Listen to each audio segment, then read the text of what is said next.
السلام علیکم۔ دعا کی قبولیت کا وقت اللہ جانتا ہے، ہمیں بس اس سے یقین کے ساتھ مانگنا ہے، ممکن ناممکن کی سوچ کو دل سے نکال دینا ہے، ہمیں بس اس کن کا انتظار کرنا ہے۔ اگر اللہ تمہاری دعا قبول کر رہا ہے، وہ تمہارا یقین بڑھا رہا ہے۔ اگر دعا قبول ہونے میں ذرا دیر کر رہا ہے، وہ تمہارا صبر بڑھا رہا ہے۔ اگر تمہاری دعا کا جواب نہیں دے رہا، وہ تمہیں آزما رہا ہے۔ اس لیے دعا مانگنا کبھی نہ چھوڑنا۔ وہ دیر کر رہا ہے، تم صبر بھی تو کر سکتے ہو نا۔ وہ فوراً نہیں سن رہا، تم انتظار بھی تو کر سکتے ہو نا۔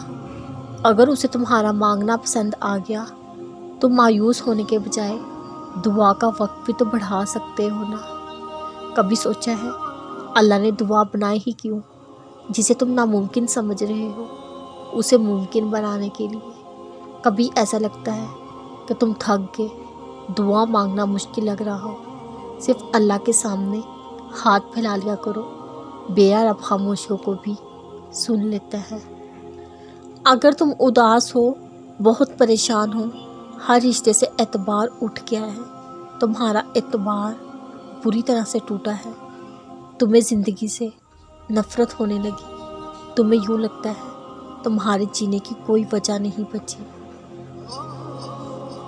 اور تم نا امیدی کی اس دہلیز پر کھڑے ہو جہاں تمہیں روشنی کی کوئی کرن نظر نہیں آ رہی، تو تم اداس مت ہو، مت توڑو خود کو، سر اٹھاؤ اور دیکھو اس آسمان کو جس کے چھائے میں تم کھڑے ہو، پھر جھکاؤ اپنے سر کو اور دیکھو اس زمین کو جس پر پاؤں جمائے تم کھڑے ہو۔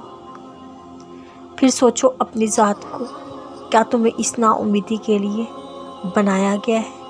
تم کیوں نہیں بات کرتے اس سے جس نے تمہیں بنایا؟ تم کیوں نہیں اس سے اپنا حال بیان کرتے جو تمہاری حالت درست کرے گا؟ تم کیوں پریشان ہوتے ہو جب یہ جہاں اسی کا ہے؟ تم ایک بار اس کے ہو کر تو دیکھنا وہ تمہیں کیسے تھام لے گا۔ پھر یہ دنیا چاہے لاکھ کوشش کرے، تمہیں ذرا برابر تکلیف نہیں پہنچا پائے گی۔ تم اس خدا سے رابطہ تو کرو، تم اس سے واسطہ تو رکھو، وہ تو آپ کی تدبیروں کو اڑا کر رکھ دے گا۔ وہ گارے ہیرا پر ایسا جال بچھائے گا، ساری دنیا حیران پریشان ہو جائے گی، اس گار کے اندر کون ہو سکتا ہے؟